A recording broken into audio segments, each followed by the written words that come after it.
Hi, I'm Cameron Bonzi. I'm the Vice President of Marketing with Costa Maine Brands, and I am here today with farmer Steph. Hi, How are you? I'm great, Cameron. It's a beautiful, sunny summer day in Maine, and I'm taking it in. It's summer day. It's September 1st, right? It Happy is, September! it's unbelievable. Happy September to you. And it's been a dry season. It's been an incredible year. And, I think today you're going to be talking a lot about soil care and hmm compost to begin with. So, what are you doing now for soil care in your garden? Yeah, so that's the part of the season we're in, September for soil care. And I say that because it's a great time of the year when your harvest is like full force producing. Your plants could use a nice feed right now. So it's a great time to throw down any kind of compost. My family does the garbage to garden program, so they drop Yep. off these bags of compost each week. There's also, I love adding the Coast of Maine kelp meal just as an all-purpose feed to the soil, and that's just a general broadcast. And then just give it a nice deep weed. So after you throw down the compost or the fertilizer, the plant food you're going to be using, give it a nice thorough weed. It's the beginning of September.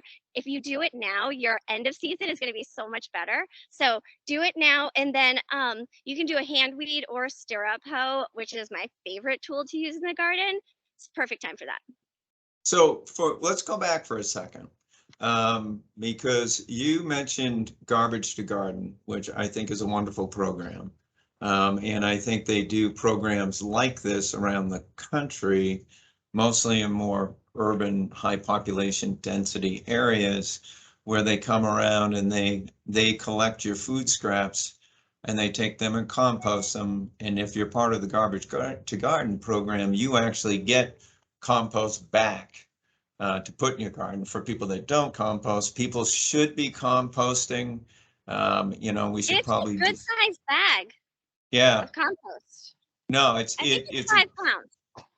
And then when I talk about it, because a lot of people fortunately do go and purchase Costa Maine compost, and that's a good thing. But as much as you can do locally with your own organic matter, that's what you want to do. And of course, compost this time of year that's fully cured is a very good thing. And so you put your shades on now. Wow. The I, sun is so bright. I feel like I'm talking to a movie star now, but no, put your shades on. We want you to be comfortable. All Cameron, right. I'm trying, now that I'm in my 40s, I'm really trying to get these wrinkles under control. Do you have any Now I'm paying natural attention. solutions? Yeah, to that. So, well, I'm glad that you've got that straightened out. I'm glad that we've got the compost, the deep weed you were talking about, and to Give a get out nice there. thorough weed. Like get in between your corn now. Get in there. Get in between your snapdragons and your dahlias.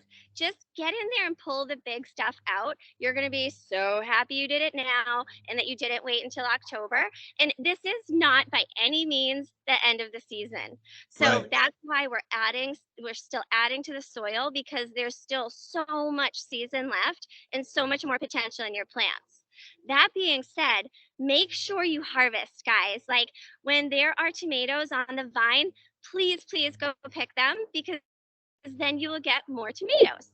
A plant is really going to kind of stagger out its energy if you're not harvesting. So, Right. gotta harvest those flowers, vegetables, cucumbers, especially.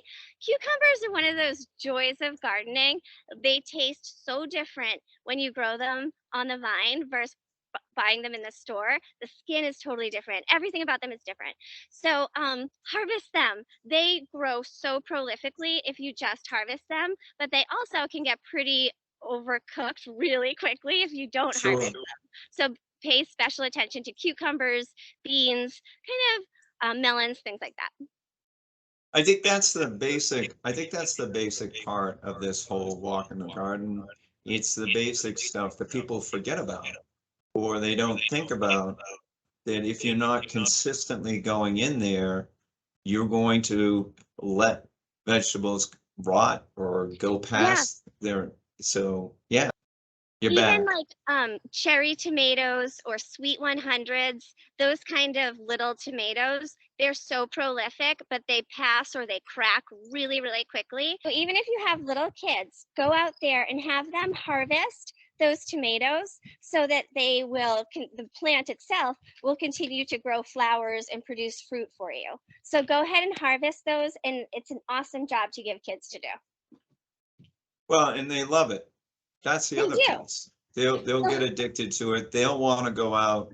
They'll want to harvest what's in the garden, and that's important stuff. So I think that's the piece I always think of, is that people just, especially newer gardeners, and it's easy. I think it's easy to get away from what your garden is doing as we get busy with other things. But Yeah, just it's having back that to simple school. discipline, yeah. It's back The to school season, but that being said, it's back to school hits at the same time as harvest season, which is a blessing and a curse because there's so much produce out there. And if you're not able to process it all because you've got back to school stuff with the kids and sports and all that other stuff, and you have to get a pizza instead of making homemade pasta like you would like to do otherwise, go ahead and donate your food to your local food bank or put it out front with a sign that says, spread kindness through vegetables. yeah. And well, I think that's it. I think that even if you can do a little bit, pull it out of your garden, share it, that's an important thing, and it does have an impact. Yeah. You were talking about, are you starting to do much canning, preserving, dehydrating this time of year? Yes, that's right. I just made my first giant batch of what I call mama salsa. And so that's a big, like 26-pound tomato salsa batch. So yes, I have been. My favorite thing to make is it's called it's a tomato sauce. It's through a Stonewall Kitchen cooking class that I went to ages ago. And you just take so many onions and tomatoes and any kind of herbs you want and a ton of olive oil, and you roast it really high for hours. And then you just put it in the blender and it's so incredible. So just things like that. And then also anything like peaches are abundant right now. Peaches and apple season's coming in. So with things like that, it's incredible to make fruit rolls with that, like dehydrated fruit roll-ups. It's so easy. All you have to do is make a puree of that fruit and put it either in the lowest setting in your oven on a cookie sheet or in a dehydrator. There's so many fun ways that you can play with your harvest and get your kids involved for like back to school, what will you eat in your lunchbox kind of discussions. So make sure to have those talks with your kids while your garden is in harvest. So I mean, you do classes and obviously you do a lot of wonderful things. Is there on your website at all, are there any of these recipes that we can refer Yes. people to? Thank you so much. There are. Good. There are farm kid recipes on farmtotablekids.org. There's a tab that says farm kid recipes, so you'll find it there. Because I think that's an important thing. Again, you get somebody who's gardening, they're a young parent, and they're gonna go, well, I can harvest all this stuff, but people want directions, recipes, and that type of stuff because they're afraid of making a mistake. Of which we know the more we talk here, it's don't worry about making a mistake, right? Yeah, The mistake just is, do it. The mistake yeah, is not trying. exactly. That's what I was going to say. The mistake is not trying, because even if you don't make a beautiful recipe, you've still taken those vegetables and made them into something, right? They didn't just lay there and, rot and go to Exactly. no good. So, Exactly. Yes. no, that's awesome. And then I know we talked about a lot about seed saving last week. But refresh us, talk about it again, talk about the seed saving and what you're going after now. Yeah, I just wanted to point out that all of the videos that we have done for either crafting with kids in nature or farm to table recipes or things that we grow and how we grow it with kids organically at the farm. All those videos that we've done, Cameron, are on the website. So people have full access to all of those things. So like you were saying, go ahead and dive in. And we've had my favorite videos are about our seed saving because it's my favorite thing. So yeah, I do talk about it a lot, but it is because I just find it so incredible that Mother Nature gives us her seeds. Like, yes, you can go buy them, but you could also get them if you like in a really fun, enchanting way when you just like put that lens on and you know what to look for and when to go harvest and how to seed save. I find it to be very empowering. So I do bring it up a lot, but it's because it makes me feel empowered as a human. Well, I think that's important, right? This whole piece of gardening and nature and all of that is about renewing us and in making us feel good, feel healthy, doing something good for ourselves, the earth, and those around us. That's wonderful stuff, and you do a great job with that. It's awesome. So how are the kids now? You're in back to school season. You're a busy mom. And are you able to get your kids out there as we talk about this, or are they actually listening?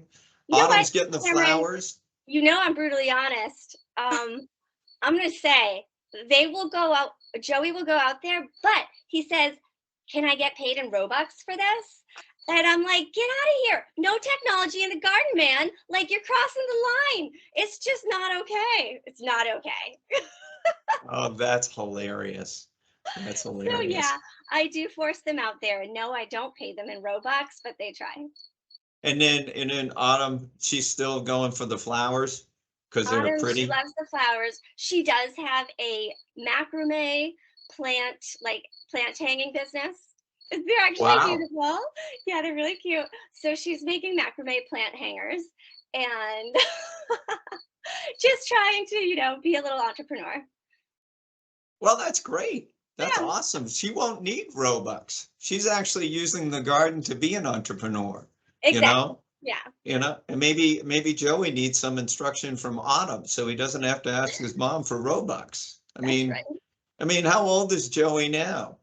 He's 10. He's turning 11 He's 10. soon. It's about time you should bring in some cash into the family, right? That's what I'm saying. Yeah, exactly.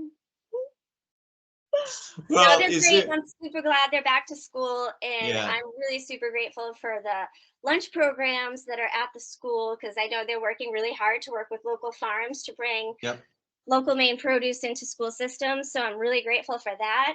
And the school lunches continue to be free for people, which is incredible. And so I just really love the community that we serve and grow in and grow up in, and I just love Maine. Well, I think it's I will put a shout out to also Coast of Maine's Growing Good program. We work with Retree Us that also does a back to school garden program and also plants orchards. If you're in the New England area, you should check out those programs. Farmer Steph, it's always great to talk to you. I hear your enthusiasm. That everybody missed you singing before we get on the air. But I think I did record some. I can leave you where I left it. Okay. I think we should. What were you singing? What was it when I first came on? Okay. All right. I'll let you go. Yeah, there you go. A little bit of music as we transfer out of this podcast. We've either lost a bunch of people or we're going to have more people listening. So I will talk to you next week. Say hi to everybody. Have a great Labor Day weekend and give everybody a hug for me. All right. Thank you, Cameron. All right, Steph. Thank you. Bye.